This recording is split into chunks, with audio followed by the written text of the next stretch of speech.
कि हमारे जीवन में आत्मा के समस्त बंधनों को तोड़ने के लिए गुरु की आवश्यकता है, सदगुरु की। एक बात और, कुछ लोगों के मन में यह होता है कि गुरु एक होता है कि गुरु अनेक होता है। तो ध्यान दीजिए, जो आत्मा के उन्नति का जो चैप्टर है, जिसको अध्याय बोला जा सकता है, वो आत्मा, उन्नत आत्मा के कम से कम 7 चैप्टर है। जब यह आत्मा इस संसार में सत्य को जानने के इच्छुक होता है, भोग से ऊपर उठ करके, भोग से आगे बढ़ करके आत्मा, परमात्मा, स्वर्ग, नरक, मुक्ति, मोक्ष, बंधन इत्यादि के बारे में जरा सा चिंतन करने की ललक जगती है, तो ऐसे संस्कारी आत्मा का सबसे पहला नाम है जिज्ञासु। ध्यान दीजिए मेरी बात को। जब भोग में, विषय में, वासना में थक जाने के बाद, वासनाओं से थक जाने के बाद, भोगों से थक जाने के बाद, प्रपंचों से थक जाने के बाद, नशा दुर्व्यसन से थक जाने के बाद, जब यह मन आत्म कल्याण के बारे में सोचने लगता है, स्वर्ग नरक के बारे में सोचने लगता है, बंधन और मुक्ति के बारे में सोचने लगता है, और उसके विषय में जानने की जब प्रबल इच्छा होती है, ये आत्मा क्या है, परमात्मा क्या है, धर्म क्या है, ज्ञान क्या है, भक्ति क्या है, इस बात को जानने की जब प्रबल इच्छा हमारे मन में जगती है, तो ऐसे संस्कारी आत्मा का पहला नाम है जिज्ञासु। समझ गए? मन धर्म को जानने की इच्छा जिसके अंदर पैदा हो जाए, उस आत्मा को जिज्ञासु आत्मा कहा जाता है। जिज्ञासु होने के बाद जब मोक्ष तत्व की प्रबल वेदना, मोक्ष को पाने की प्रबल वेग जब उसके अंदर आ जाती है कि नहीं, अब किसी भी कीमत पर मोक्ष कैसे प्राप्त किया जा सके, इसके लिए हमें गुरु की खोज करनी है, हमें गुरु के शरण में जाना ही है। मोक्ष पद की प्रबल इच्छा जिस आत्मा के अंदर जग जाए, उसको कहा जाता है मुमुक्षु, या आत्मा का दूसरा स्टेज है। पहला स्टेज जिज्ञासु, सत्य को, धर्म को, भक्ति को, ज्ञान को जानने की इच्छा, जिज्ञासा जिसके अंदर जग गया, उस आत्मा का पहला नाम क्या है? जिज्ञासु। और जिज्ञासु होने के बाद बंधन को तोड़ करके मुक्ति की प्राप्त करने की प्रबल इच्छा जिसके अंदर जग गई, अब सदगुरु की खोज में जो निकल गए, वैसे संस्कारी आत्मा का दूसरा नाम है मुमुक्षु। गुरु के शरण में जाकर के, गुरु से दीक्षा लेकर के, भजन भेद लेकर के, और उस मोक्ष की साधना करने में जो जुट गया, जो साधना के पथ में चलने के लिए तैयार हो गया, उस तीसरे आत्मा के उस तीसरी अवस्था का नाम है साधक। जो साधना में संलग्न हो गया, साधना में जुड़ गया, उसको साधक कहा जाता है।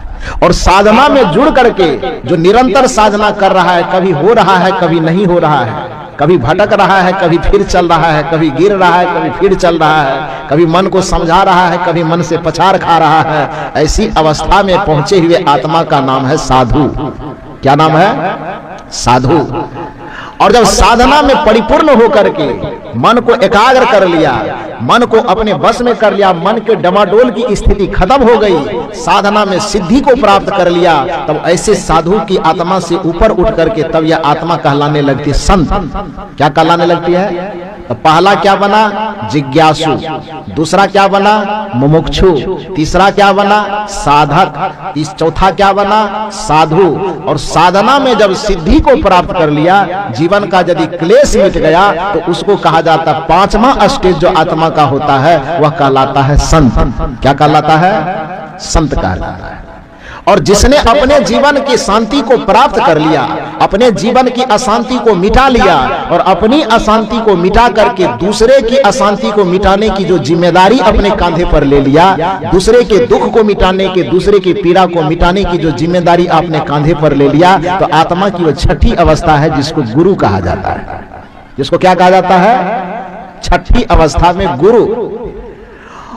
और समस्त बंधनों से मुक्त करके, समस्त दुख और क्लेशों को मिटा करके आत्मा को परमात्मा रूप में बना देने वाला 7-8वां स्तर में होता है कोई सदगुरु। हमारे जीवन में जब से हम जन्म लिए हैं, तब से एक गुरु नहीं होता। जब से हम जन्म लिए हैं, तब से एक नहीं, लाखों, हजारों, करोड़ों, असंख्य गुरु हो सकते हैं। क्योंकि गुरु का नाम केवल होता है सिखाने वाला। जन्म लिए हम पेंट पहनने के लिए नहीं जानते थे, यह भी किसी ने सिखाया है, उसको भी गुरु कहा जाता है। क्योंकि गुरु का अर्थ ही होता है, गुरु मतलब सिखाने वाला, और शिष्य का मतलब सीखने वाला। हम खाने के लिए नहीं जानते थे, किसी ने हमको खाना खाने के लिए मुंह में दाना डालने के लिए सिखा दिया, वह भी हमारे गुरु। हम पानी पीने के लिए नहीं जानते थे, किसी ने हमको गिलास मुंह में लगा करके पानी पीना सिखा दिया, वह भी हमारे गुरु हैं। हम अक्षर का ज्ञान नहीं जानते, किसी ने क माने कबूतर, ख से खरगोश, ग से गिलहरी करना सिखा दिया, वह भी हमारे गुरु हैं। हम रास्ता चल रहे हैं, रास्ता चलने पर भी हम भटक जा रहे हैं, जहां जाना है वो हमें दिख नहीं रहा है। रास्ते में चौराहे पर खड़े होकर के किसी को हमने पूछ लिया कि हमें इधर जाना है कि किधर जाना है, उसने रास्ता बता दिया, वह भी हमारे गुरु है। यही कारण है कि आप बनारस की धरती पर चले जाइए, हमारे साहब भी तो वहां रह करके पढ़े ही हैं, तो वहां का तकिया कलाम शब्द ही है, वहां का तकिया कलाम शब्द है गुरु। गुरु का गुरु, कोई भी बात पूछेगा का गुरु, साहब जी हमसे ज्यादा बेहतर बताएंगे कि हर एक बात में वहां गुरु शब्द का ही प्रयोग होता है। जिस भी बात की चर्चा होगी उसमें गुरु शब्द का प्रयोग किया। रिक्शा वाला भी वहां गुरु है, बीड़ी बेचने वाला भी गुरु है, दारू बेचने वाला भी गुरु है, शिखर गुटखा मुंह में लिया हुआ है फिर भी गुरु है, चंदन लगाने वाला भी गुरु है, यहाँ तक कि जो बकरी कसाई का काम करता है, कसाई खाना में रहता है, उसको भी गुरु ही कहा जाता है। जितने लोग वहां धंधा करने वाले सबको बात बात में चर्चा में वहां गुरु शब्द का प्रयोग किया जाता है। यही कारण है कि इस काशी में रहने के कारण कबीर साहब जब सुने होंगे कि सबको सब कोई गुरु ही कहता है, तो कबीर साहब को बड़ा आश्चर्य लगा और उन्होंने एक साखी में कहा है कि जो मिला सो गुरु मिला और शिष्य न मिलिया, कोई शिष्य कोई मिला ही नहीं, जो भी जिधर देखते हैं उधर गुरु ही गुरु मिलता है। तो कहने का ये अर्थ है कि चाहे वो ठीक है वो काशी की वो बनारस की परंपरा है, लेकिन हकीकत यह है कि गुरु उसे कहा जाता है जो हमें जीवन में जरा सा भी शिक्षा दिया, सिखाने का काम किया हो, उसको गुरु कहा जाता है। सिखाने वाला गुरु और सीखने वाला शिष्य, चाहे कुछ भी सिखाया गया हो तो सिखाने वाले को गुरु कहा जाता है, सीखने वाले को शिष्य कहा जाता है। इस नजरिए से हमारे जीवन में जब से जन्म लिए हैं और जब तक चिता पर जाएंगे तब तक में हमारे जीवन में एक नहीं, 100 नहीं, 1000 नहीं, 1 लाख नहीं, करोड़ नहीं, बल्कि असंख्य अनगिनत गुरु हो सकते हैं, किंतु जन्म और मरण के बंधन से पार करने वाले, समस्त दुख और क्लेशों से बेड़ा पार करने वाले, आवागमन के चक्र से बेड़ा पार करने वाले एक होते हैं जिसका नाम है सदगुरु। यदि गुरु से हम जाकर के जुड़े हैं तो गुरु को जीवन में कई गुरु किए जा सकते हैं, लेकिन यदि एक सच्चे सदगुरु मिल गए जिसके शरण में जाने के बाद हमारे जीवन के ताप कम होने लगे, हमारे मन के संताप कम होने लगे, हमारे मन की पीड़ा कम होने लगे, तो ऐसे सदगुरु को प्राप्त कर लेने के बाद फिर अलग से कोई गुरु बदलने की आवश्यकता नहीं पड़ती है। तो गुरु को तो बदला जा सकता है लेकिन सदगुरु को नहीं बदला जा सकता। गुरु हमारे जीवन में हजारों हो सकते हैं, लेकिन सदगुरु यदि एक बार मिल जाए तो कबीर साहब ने कहा भी है कि तीर्थ गए से एक फल, संत मिले फल 4, सदगुरु यदि मिले तो अनंत फल, कहीं कबीर पुकार। तो सदगुरु यदि हमें मिल जाए, सदगुरु के शरण में यदि चल गए हैं तो वहां गुरु बदलने की, संत बदलने की आवश्यकता नहीं पड़ती, वहां से हमारा कल्याण होता है। तो कहने का ये अर्थ है कि जिस भजन को अभी आप और हम सुन रहे थे, उस भजन में ये कहा जा रहा था कि जिनके लगन गुरु से नहीं, जिनकी लगन, जिनकी निष्ठा, जिनका संबंध सदगुरु से नहीं जुड़ा हुआ है, वह आत्म कल्याण से वंचित रह जाता है, वह आवागमन के चक्र में उलझा रह जाता है, वह जन्म मरण के बंधन में फंसा रह जाता है, वह दुख के भंवर में वह फंसा रह जाता है। यदि हमारे मन में यह धारणा है कि पति पत्नी के लिए परमेश्वर है, माता पिता पुत्र के लिए भगवान है, तो उनकी पूजा यदि हम कर रहे हैं, उनकी सेवा यदि हम कर रहे हैं, तो अलग से फिर गुरु सदगुरु बनाने की क्या आवश्यकता है। तो इस भ्रम को अपने मन में न पाले।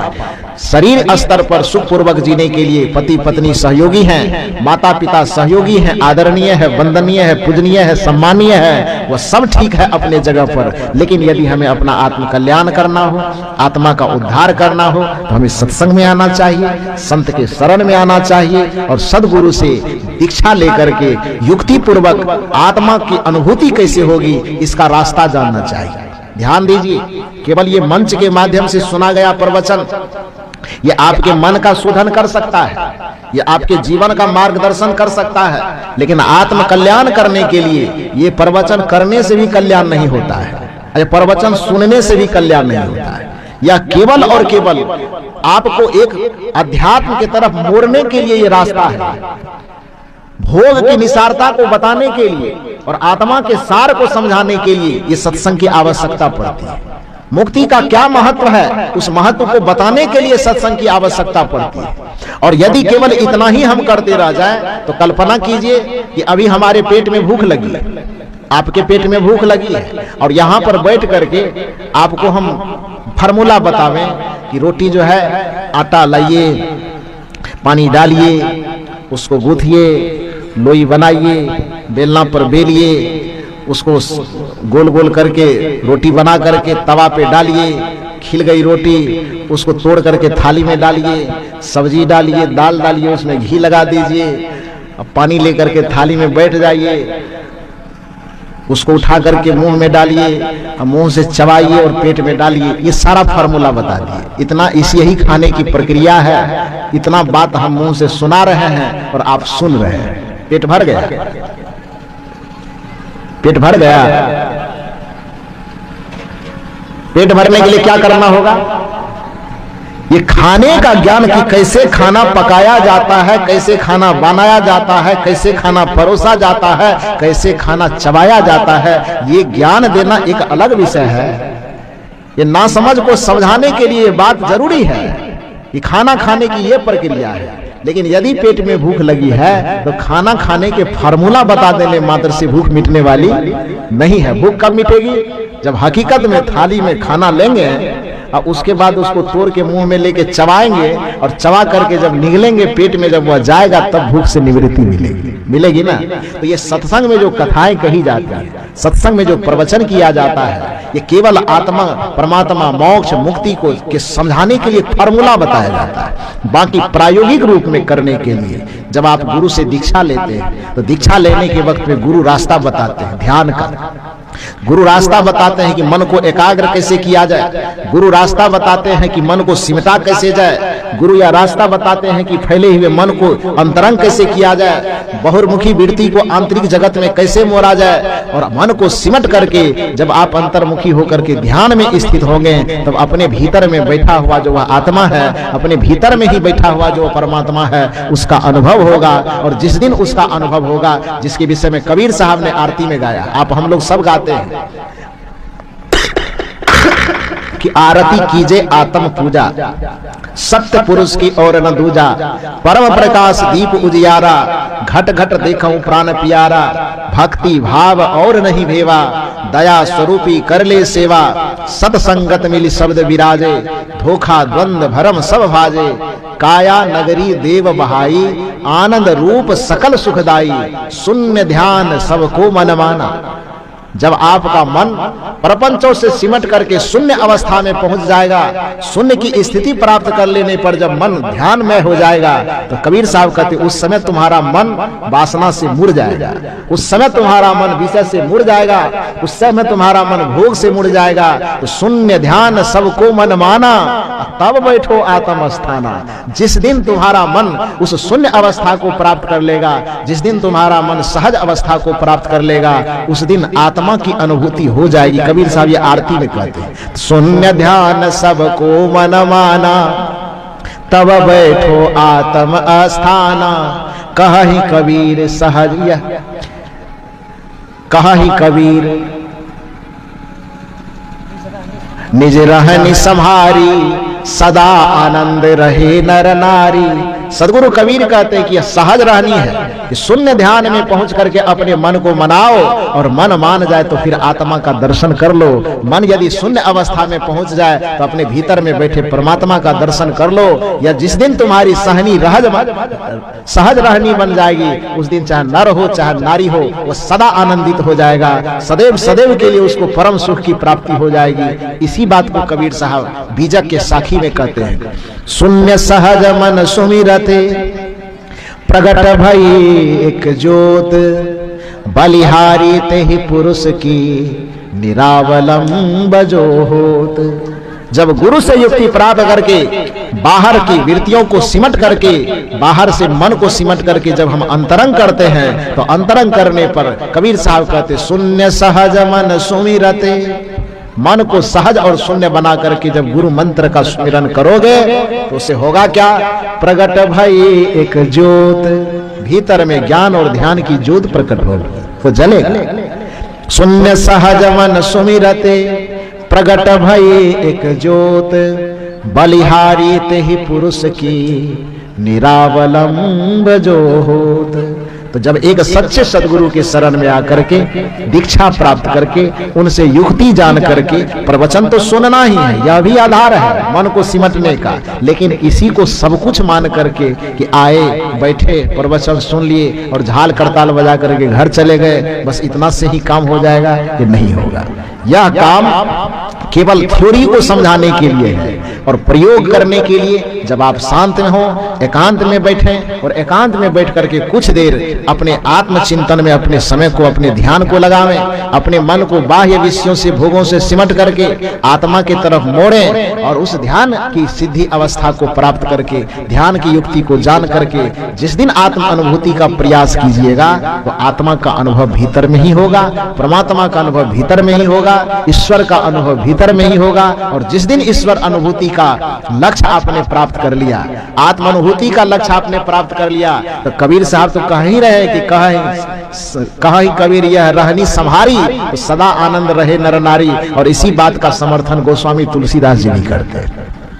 गोस्वामी तुलसीदास जी भी कहते हैं कि जिस दिन गुरु के शरण में आकर के आत्मज्ञान को प्राप्त कर लोगे और आत्मा में स्थित हो जाओगे, उस दिन पता चलेगा कि वह परमात्मा मेरे ही अंदर है। गोस्वामी तुलसीदास जी की पंक्ति रामचरितमानस के उत्तरकांड में देखिए तो उसमें गोस्वामी जी लिखे हैं, सोहम अस्मि इति वृत्ति अखंडा, दीप शिखा सोई परम प्रचंडा। तो कबीर साहब कहते हैं कि वह ज्योति जलेगी, आत्मा के अंदर जब अनुभूति होगी, अपने अंदर में आत्म तत्व की अनुभूति होगी तो ज्ञान का, ध्यान का दिया जलेगा। और गोस्वामी तुलसीदास जी कहते हैं कि जिस दिन परपंच से छूट करके अपने आत्मिक यात्रा पर निकलोगे, जिस दिन तुम्हारा मन सिमट जाएगा, उस दिन पहला अनुभव होगा सोहम अस्मि। ये संस्कृत का शब्द है, सोहम अस्मि, ये संस्कृत का शब्द है जिसमें 3 शब्द जुड़ा हुआ है, सो, अहम और अस्मि। तीनों का अर्थ अलग अलग कीजिए। सो का मतलब वह, और अहम का मतलब मैं, और अस्मि का अर्थ हूं। सोहम अस्मि इति वृत्ति अखंडा। देखिए गोस्वामी तुलसीदास जी कबीर साहब से कैसे पहचान ले रहे हैं आत्मज्ञान को। उस सब जगह राम जी के पास भेजने से काम नहीं चलेगा। जब गुरु के शरण में आएंगे, गुरु से भवसागर तरने की युक्ति पाएंगे, गुरु से जन्म मरण से मुक्त होने की युक्ति पाएंगे तो क्या होगा? आत्मा जब अंतरंग मुड़ेगी तो क्या होगा? पहली बार यह पता चलेगा कि बाहर में राम और बाहर में कृष्ण को करने से कुछ होने वाला नहीं। ये मैं नहीं कह रहा, ये गोस्वामी तुलसीदास जी कह रहे हैं। तो जैसे ही मन बाहर से सिमट करके अंतरंग होगा तो सबसे पहले पता चलेगा सोहम अस्मि इति वृत्ति अखंडा, दीप शिखा सोई परम प्रचंडा। इसका विश्लेषण कीजिए, लाइए व्याकरण को थोड़ा सा। साहब जी तो वेदांताचार्य है, वेद शास्त्र का अध्ययन संस्कृत में किया और काशी जैसे जगह पे रह के किए। साहब जी के सामने में मैं बोल रहा हूँ, गलती हो जाएंगे तो साहब जी सुधार देंगे। तो सो का मतलब, सो मन क्या होता है? सो मन वह, सह मन वह, सो मन वह। तो सो अहम, सो मन वह, अहम मन मैं, अस्मि मन हूं। तो शोक मन क्या, वह मन क्या? वह मतलब कि जिस परमात्मा, जिस ईश्वर, जिस खुदा और परमात्मा को हम बाहर खोज रहे हैं, वह अहम, वह बाहर नहीं है बल्कि अब हम कहां कह रहे हैं? कबीर साहब कहां कह रहे हैं? गोस्वामी जी को कहना पड़ रहा है। क्या कह रहे हैं? सोहम, वह जिस परमात्मा को हम बाहर खोज रहे हैं, जिस परमात्मा को हम तीर्थ में खोज रहे हैं, जिस परमात्मा को हम मंदिर और मस्जिद में खोज रहे हैं, जिस परमात्मा और ईश्वर को हम आकाश और पाताल में खोज रहे हैं, वह वहां नहीं है। तो वह कहां है? अहम, वह हमारे भीतर में ही है और वह मैं। आसी मना हूं, सो हम अस्मि, वह मैं हूं। जिसको बाहर हम खोज रहे हैं, जिसको हम मंदिर में खोज रहे हैं, जिसको हम तीर्थ में खोज रहे हैं, जिसको पूरे दुनिया के जगहों में भटक भटक के खोज रहे हैं, वह बाहर नहीं, वह कहाँ है? तो सोहम अस्मि, वह मैं ही हूं। इति वृत्ति अखंडा, यह अखंड वृत्ति, अखंड माना जिसका खंड नहीं हो, जिसका तार कभी टूटे नहीं, इस भाव का तार हमारे अंदर में जग जाता है कि जिस परमात्मा को हम बाहर खोज रहे हैं, जिस ईश्वर को हम बाहर खोज रहे हैं, वह बाहर में नहीं है बल्कि वह मेरे अंदर ही है और वह मैं ही हूं। ये कौन कह रहे हैं? गोस्वामी तुलसीदास जी। सोहम अस्मि इति वृत्ति अखंडा, दीप शिखा सोई परम प्रचंडा। और जिस दिन यह भाव आपके अंदर जग गया तो समझिए कि रिजल्ट मिल गया कि आज आत्मज्ञान हमको हो गया। और गोस्वामी जी को अंत में मोहर मार के कहना पड़ रहा है, आत्म अनुभव सुख सुप्रकाशा। ये सदगुरु कबीर के ज्ञान का शिखर है। सदगुरु कबीर जिस आत्मज्ञान की बात करते हैं, सदगुरु कबीर जिस आत्मा को ही परमात्मा सिद्ध करने के लिए पूरा जीवन भर अपना सारा त्याग तप लगा देते हैं, अंत में सदगुरु कबीर के 600 वर्ष गुजर जाने पर, सदगुरु कबीर के 300 वर्ष बीत जाने पर जब गोस्वामी तुलसीदास जी आते हैं तो अपने ज्ञान को चौहद्दी मारने के लिए तो पता नहीं कितना नक्शा बनाते हैं, लेकिन चौहद्दी मारने के बावजूद भी घूम फिर करके वो कबीर साहब के पास उनको लौट करके आना पड़ता है। और अंत में कबीर के ज्ञान में अपना सुर में सुर मिलाते हुए जिस आत्मज्ञान की प्रबल समर्थन सदगुरु कबीर ने जीवन भर किया, उसी आत्मा तक ले जाकर के गोस्वामी तुलसीदास जी भी हाथ जोड़ लेते हैं। आत्म अनुभव, ये पंक्ति कहाँ है? रामचरितमानस के उत्तर कांड में जाकर के देख लीजिएगा। पहली बात तो मिलेगी, वही मिलेगी कि सोहम अस्मि इति वृत्ति अखंडा, कि जिस भगवान को हम बाहर खोज रहे हैं भगवान बाहर नहीं है बल्कि वह कहाँ है? मेरे अंदर ही है और वह मैं ही हूं, वह आत्मा ही है। और जब उस आत्म तत्व का अनुभव होगा तो क्या होगा? गोस्वामी जी आखिरी मोहर मारते हैं, आत्म अनुभव सुख सुप्रकाशा।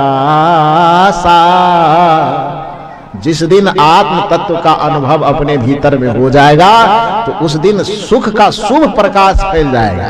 आत्म अनुभव सुख सुप्रकाशा, यह हो गया तो इसके रिजल्ट में क्या मिलेगा? तब भव भेद भरम सब नासा। तब आपके जीवन में जितने संसार के दुख हैं, भव भेद भरम, सबका एक ही दिन में क्या हो जाएगा? नाश हो जाए। यही तो करना चाहते हैं, मानव जीवन धारण करके यही करना चाहते हैं कि हमारे जीवन से सांसारिक दुख खत्म हो जाए, सारा भेद खत्म हो जाए, उबड़ खाबड़ खत्म हो जाए, और जीवन में जितने भरम है सबका नाश हो जाए, यही चाहते हैं। ये कैसे मिलेगा? कबीर साहब कहते हैं कि जब तक आत्म ज्ञान बिना नर भटके, कोई मथुरा कोई काशी रे, पानी में मीन पियासी रे, मोहि सुनी सुनी आवत हासी रे। अंत में कहते हैं है हाजिर ते ही दूर बतावे। देखिए कबीर साहब और गोस्वामी जी की बात को तुलना कीजिए, दोनों बात को थोड़ा सा समझने की कोशिश कीजिए। कबीर साहब जिस बात को 625 वर्ष पहले कहे, गोस्वामी तुलसीदास जी का जन्म कबीर साहब के 300 वर्ष बाद हुआ है। यानी कबीर साहब को शरीर अंतर्ध्यान होने से जब 300 वर्ष गुजर गया, उसके बाद गोस्वामी तुलसीदास जी संसार में आए। और गोस्वामी तुलसीदास जी, मैंने कहा कि पहले तो राम जी करेंगे बेड़ा पार का खूब राग लाप रहे थे, लेकिन जीवन के अंतिम में जाते जाते जाते उसे भी लगा नहीं, कुछ लोग धोखा खा जाएगा। फिर गुरु के महत्व, आत्मा के महत्व, आत्मज्ञान के महत्व पर गोस्वामी जी को भी आना पड़ा। जिस आत्मज्ञान के प्रबल समर्थक, जिस आत्मज्ञान के झंडावदार सदगुरु कबीर थे इस संसार में, अंत में गोस्वामी जी को भी लगा कि कबीर साहब को नकारा नहीं जा सकता है, और उनके बातों से थोड़ा सा पैंचा लेकर के गोस्वामी जी भी कलम चलाते। सदगुरु कबीर ने पहले कहा कि आत्म ज्ञान बिना नर भटके, कोई मथुरा कोई काशी रे, पानी में मीन पियासी, मोहि सुनी सुनी आवत हासी रे। और इसी पद में अंतिम में जाकर के कबीर साहब क्या कहते हैं, सुनिए, है हाजिर ते ही दूर बतावे, दूर के बात निराशी रे। कबीर साहब कहते हैं कि जो परमात्मा, जो ईश्वर सदैव हम में हाजिर है, उसको कोई आकर के बताता है कि वो दूर में है, तो वो आदमी की बुद्धि को पगला रहा है, खुद पागल है, दूसरे को भी पागल बना रहा है। हाजिर ते ही दूर बतावे, दूर के बात निराशी रे। कहत कबीर सुनो भाई साधो, गुरु बिन भरम न जासी रे मोहे, सुने सुने आवत हासी।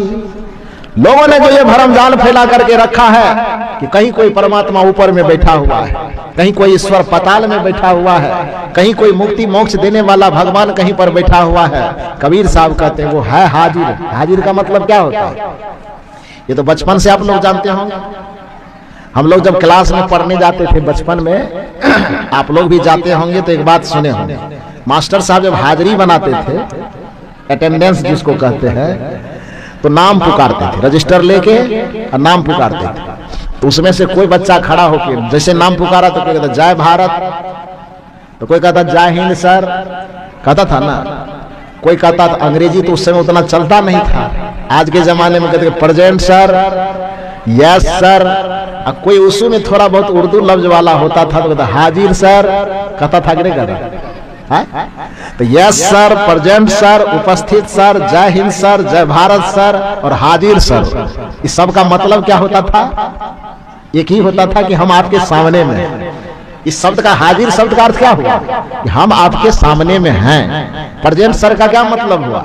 हम आपके सामने में हैं। तो हाजिर का मतलब समझ रहे हैं ना?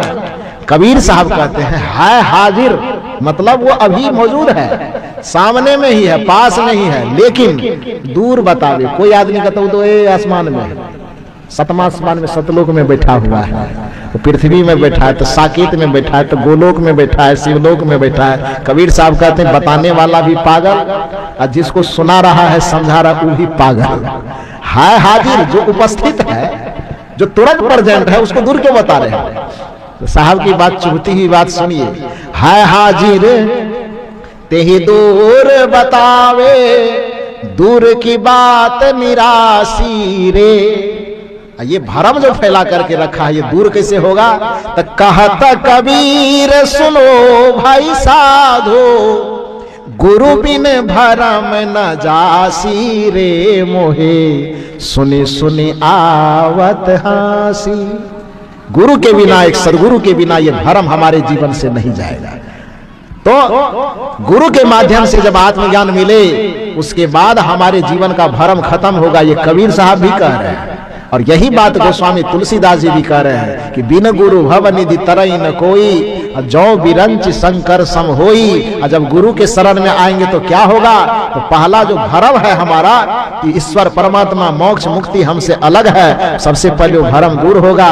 सोहम अस्मि इति वृत्ति अखंडा, दीप शिखा सोई परम प्रचंडा। इसके बाद आखिरी मोहर कि आत्म अनुभव सुख सुप्रकाशा, तब भव भेद भरम सब नासा। तब सभी प्रकार के भेद, सभी प्रकार के भरम, सभी प्रकार का भव नष्ट हो जाएगा। और जब सब नष्ट ही हो गया तो परम सुख ही न बचेगा।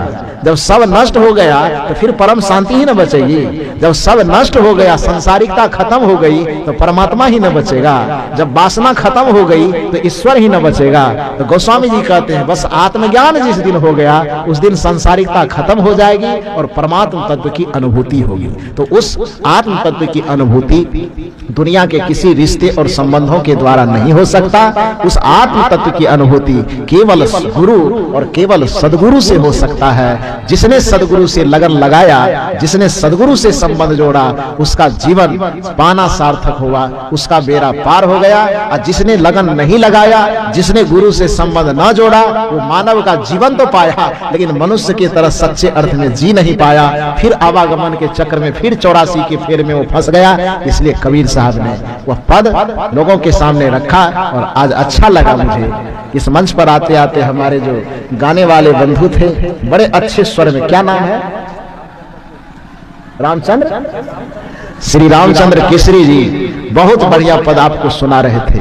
जिनके लगन गुरु से नाही, ते नर शुकर स्वान समान सम, बिरथा जन्म गवाही। जिनकी लगन गुरु से नाही, तो गुरु से यदि लगन नहीं लगी है जिसकी अभी तक, आइए हम लोगों के सामने इस समाज के कुलगुरु बैठे हुए हैं। ऐसे कुलगुरु के पास आकर के जो विद्वान हैं, जो धर्मात्मा, जो ज्ञानी हैं, जो विवेकी हैं, जो भरम में नहीं फंसाते हैं बल्कि भरम में डूबे हुए लोगों का हाथ पकड़ करके भरम के कुआं से बाहर निकाल लेते हैं। ऐसे गुरु के शरण में आकर के अपने जीवन को समर्पित करके ज्ञान ध्यान की युक्ति जान करके और सभी प्रकार के प्रपंचों से मुक्त होकर के आत्मज्ञान को प्राप्त कीजिए और अपने जीवन और जन्म को सफल बनाइए। अन्यथा आपको भी फिर उसी श्रेणी में जाना पड़ेगा कि जिनके लगन गुरु से नाही ते नरकु कर स्वान समान समविरथा जन्म गवाही। तो हमें अपने मानव जीवन को व्यर्थ में नहीं गंवाना है, हमें अपने मानव जीवन को सार्थक बनाना है। इसलिए अपने जीवन को विषय वासना भोग से ऊपर उठाते हुए अपने जीवन को सदगुरु के शरण में समर्पित कर देना है। बस इतना ही निवेदन करके आप लोगों को बहुत बहुत साधुवाद धन्यवाद देते हुए, जिस किसी भी संगठन के लोगों ने अपने तन मन धन का सहयोग करके इस तरह से आयोजन किया है, उसमें जितने भी सहयोग करने वाले हैं सबको बहुत बहुत धन्यवाद, बहुत बहुत साधुवाद। आप तमाम श्रोता बंधु जो कोई नदी पार करके आए हैं, कोई आर पर चल करके आए हैं, कोई कहीं से विभिन्न प्रकार से सारे कष्टों को झेलते हुए आप इतने सरज्ञान प्रवचन ज्ञान को सुनने के लिए आप आए हैं, इसके लिए आप लोगों को भी बहुत बहुत साधुवाद, बहुत बहुत धन्यवाद देते हुए मंचासीन तमाम पूज्य संत गुरुजनों के चरणों में कोटि कोटि नमन करता हूं और तमाम श्रोता बंधुओं के हृदय में बैठे हुए परमात्मा को सादर नमन वंदन करते हुए मैं अपनी वाणी को यहीं पर